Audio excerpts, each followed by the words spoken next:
Hello and welcome to my very first Keto Mukbang. I'm having spare ribs with butter and no other sauce. So let's talk about my food for a minute while I start eating because I'm so hungry.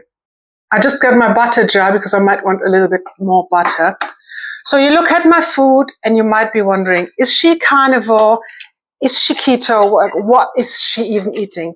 So this is just a semi-pre-cooked rib that was wrapped in plastic that you only have to put in the microwave. And this is the first time I'm having a keto version of this spare rib. So what I did is, let me just sit down for a minute and eat, actually. Threw the barbecue sauce away, drained all the other sauce that was on there. So there's just a tiny bit left. Put it in the microwave and then put melted butter over it. On the package, it says 11 grams of carbs per 100 grams. This is about 200 grams of meat or something like that.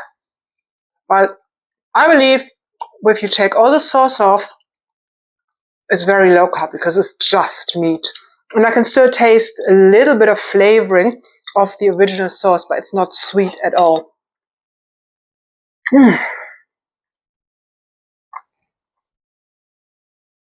So I just thought I'd start doing keto mukbangs because nobody else is doing it. And I don't know, just felt like it. So I think putting butter onto your spare ribs instead of the original sauce makes it keto. And this is also the reason why this is not a carnivore dish, because I still like to drown my food in animal-based saturated fats, which I believe is the best fat for a keto diet. I quite often make sauces, like proper creamy sauces, but this time I thought I'd just go with the butter.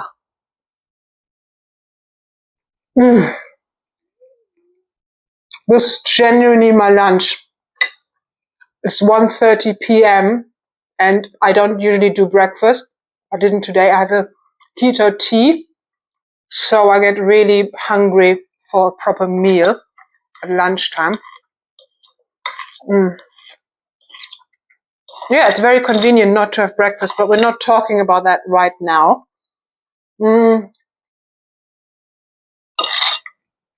But I'm pretty sure I'll stay in ketosis with this meal.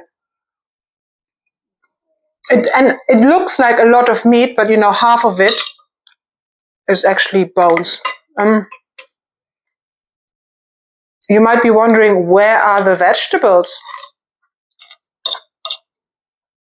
There's no rule in the world that says you have to have vegetables on a keto diet.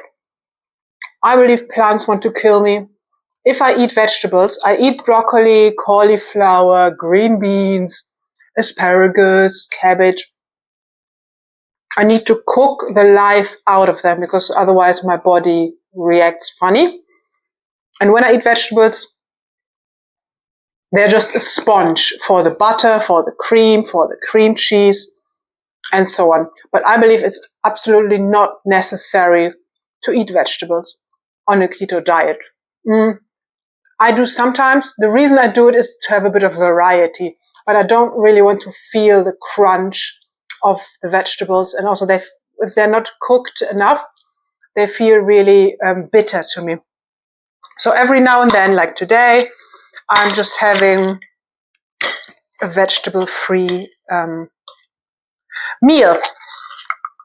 But I'm not a carnivore. You can be keto and not eat vegetables all the time, but you're not a carnivore. When somebody's carnivore, they eat only meat, eggs. Meat and eggs?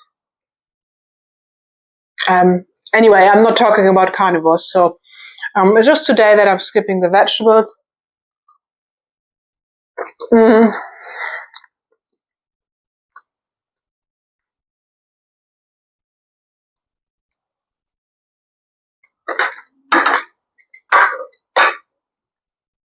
If you're doing a keto diet, what's important is to have a lot of fat.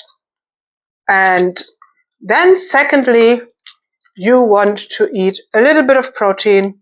Doesn't have to be meat all the time. I mean, you can have cheese. Meat is the obvious protein, but you know what I'm saying. Make sure you smother everything in butter. Or I say animal-based saturated fats are the healthiest fats. I've done keto before 10 years ago. And there was much less noise on the internet that everybody's doing it a different way and everybody's doing their way and all that. I mean, obviously you eat the foods that you like, but we didn't make up our own rules 10 years ago. So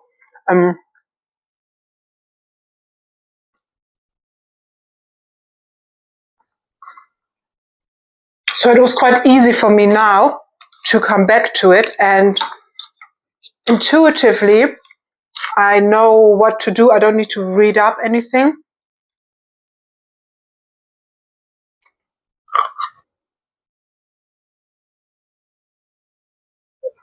And I do it the same way or similar to how I did it 10 years ago.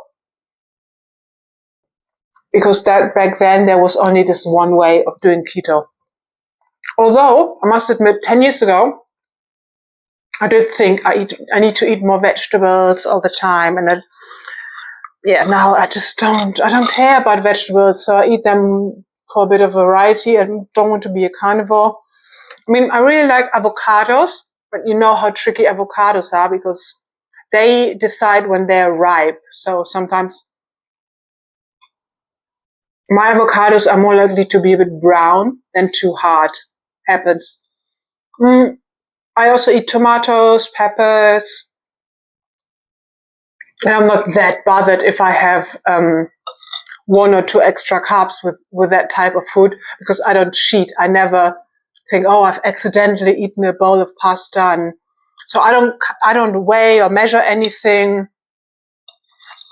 And if you eat too many carbs in ketosis, you know because you just feel so crap.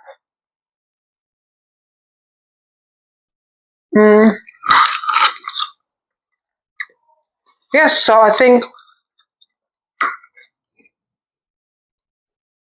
from a what to eat standpoint, keto is actually really simple. I think it's very difficult to go wrong.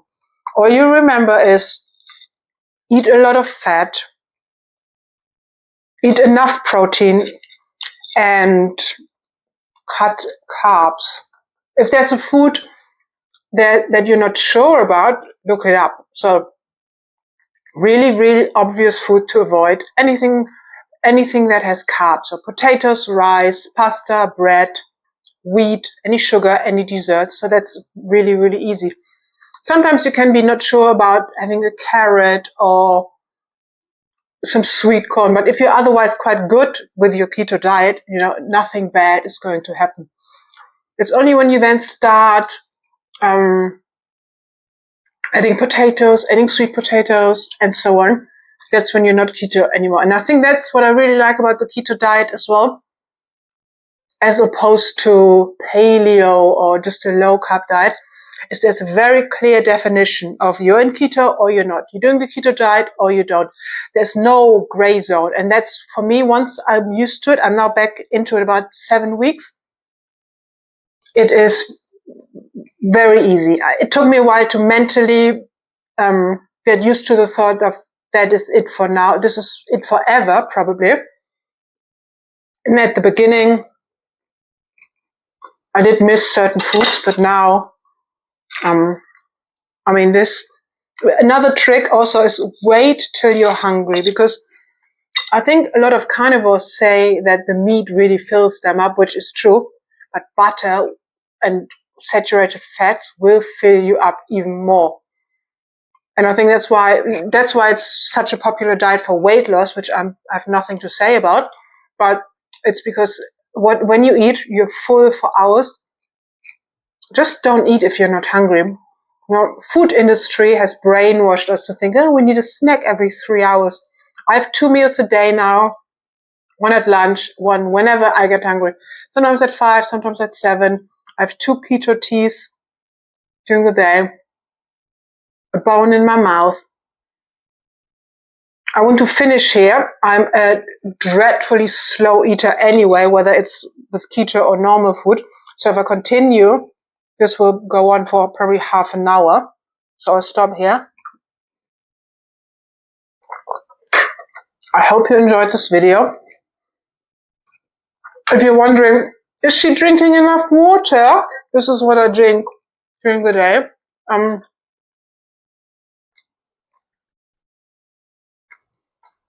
I have probably 2 or 3 of those a day.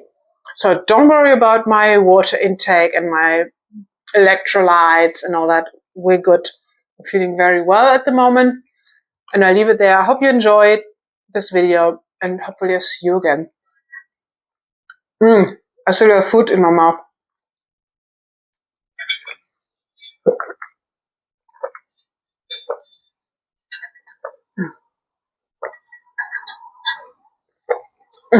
Oh.